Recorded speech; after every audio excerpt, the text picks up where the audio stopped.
As far as what we've learned from the game and what we've learned in applying it this week, I think we learned that we really didn't compete at the level that you need to in any game, okay, and especially with Michigan State on the road.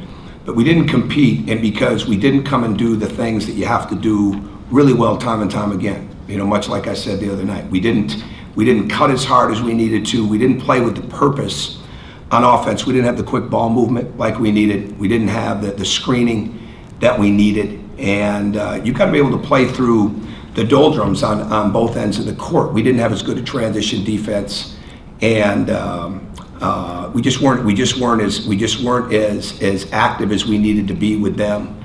But we played hard, but we didn't play with an incredible competitiveness.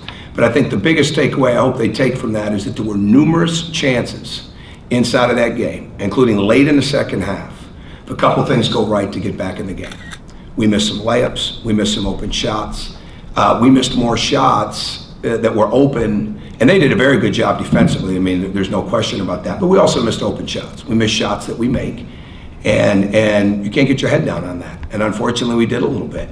But with all that being said, there were still numerous times, and when we went through the film, we wanted to continue to show them that a stop here, a stop there, some combination of stops, some combinations of a couple things going in, one more pass, one more dribble, one less dribble, those type of things, one more angle on the pass, one more drop of the shoulder on the second defender, all the things that go into it. There were numerous chances to be back in that game. They have to learn to understand, young players have a hard time with this, how long the game actually is. The game is a very long game, and especially when you have the ability to make shots like we do. But we weren't as competitive as we needed to be. So we put that. We tried to put you. It's never out of your mind. You work with that in your psyche as you go through it, and you prepare for Ohio State. And we've got to get tougher. There's no doubt about it. We got to get tougher. We've got to get mentally tougher. We've got to continue to understand what works for us. And we've got to be very, very attentive. We're still building the heart and soul of this team, and the identity of this team every day has got to be a level of toughness. It's got to be a level of communication. It's got to be a level of determination.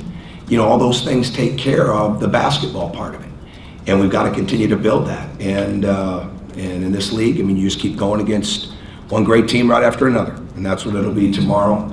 With Ohio State, they're playing well. They've got some experienced leadership in the sense of the three seniors that start for them, and they're getting very, very good play out of D'Angelo Russell and Mark Loving and Cam Williams off the bench, and they got a very good blend of young and old, and they know how to win. They know how to win on the road. They're well coached, and they do some things extremely well. They run very well. They screen and execute their offense very well. They've got a very good ability to score at the rim and score from three.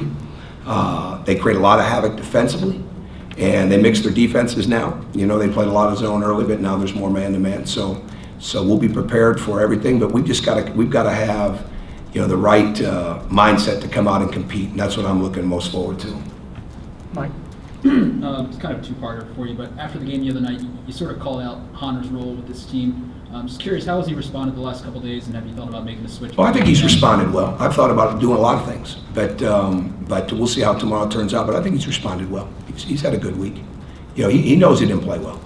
Have you thought about making a switch? I've thought about a lot of things. So I may make a switch there, like I said the other night. I don't know. I mean, and if I knew, I really wouldn't bring it up in here. So you know that. But we'll see. I mean, we've done a lot of different things in practice this week. We've got to get our execution on both sides of the court, and we've got to get our rebounding up, and he's capable of doing all of that for us. Pete? Tom, and you addressed this a little bit, that Ohio State's shooting almost like 53% from the field. What makes them so effective offensively? They're getting out on the break. D'Angelo Russell, he's taken about 100 more shots than anybody else on the team, but he also passes the ball pretty well. And I think the fact that they can score from three, the fact that they can score in the lane and they can post, they're the best screening team I've seen on film. And when it comes to time in and time out, setting screens, getting guys open. Now they got some big bodies, right? But they do a really good job of getting people open. So you've got to be determined to deal with that. And then they do a good job of getting the ball where they want it. And at the same time, they play to their strength. Shannon Scott can get to the basket. He's shooting the three better. Sam Thompson's improved his range, but he's always going to be a tremendous cutter, slasher, offensive rebounder, out of bounds play guy. And you got to be aware of where he's at all the time. Loving and Russell are shooting very good percentages. I think Amir Williams is 74% in the last 5 games. Cam Williams is shooting a tremendous percentage. So they're getting good looks. They're getting really good looks, and we've got to take those away. You talked the other night about the difference between being excited to play and being ready to compete. For young players, is that one of the hardest things to differentiate? And you know, is it different by the individual, or is it more a youth thing? Well, I think it's both. I think it's both, but it's individual. I mean, it becomes you've got to. I wasn't real impressed with our leadership the other night. I think I said that in the part that's where you got to have guys rally together. But you can't get quiet when it's not going well for you, and somebody's got to be the momentum getter. There was numerous times momentum was up for grabs. First half, second half, and as good as they were playing, momentum was still up for grabs, and they kept it. We didn't grab it, and so that becomes. You never know who's going to grab momentum. Could it be? Is it youth? Is it an older guy? Is it a big guy? Is it a guard? You never know. You just got to be prepared when it's there, and that's one of the great mysteries of sports. You never know how that's going to turn out inside the game, but you got to be ready to pounce on it when it's there. So we didn't do that. They did a great job of controlling momentum, and it hurt us. Okay, let's try one more. James has, I guess, hit a little bit of a rough patch shooting from behind the arc and inside it the last, I think, 3, 4, 5 games.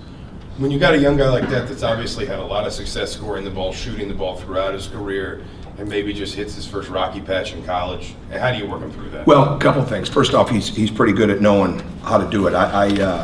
We practiced yesterday, shot a lot in practice. Okay, they lift. He's right back out there shooting.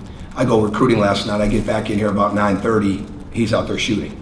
You know, I'm not worried about him. The last thing I'm worried about is him making shots. I think now shot preparation, being ready to shoot, coming off screens better, getting out in transition, using the ball screen better, those all become parts of it.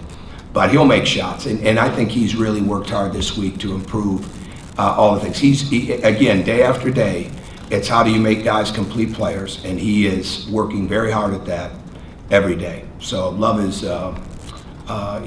he knows he's not shooting it well, but we keep looking at the points that we can make that can make him better in the sense of, like I said, those technique issues and those areas of the game. And then you just go in there and you don't over exaggerate it. Just let him play. Anything else? All right, thank you.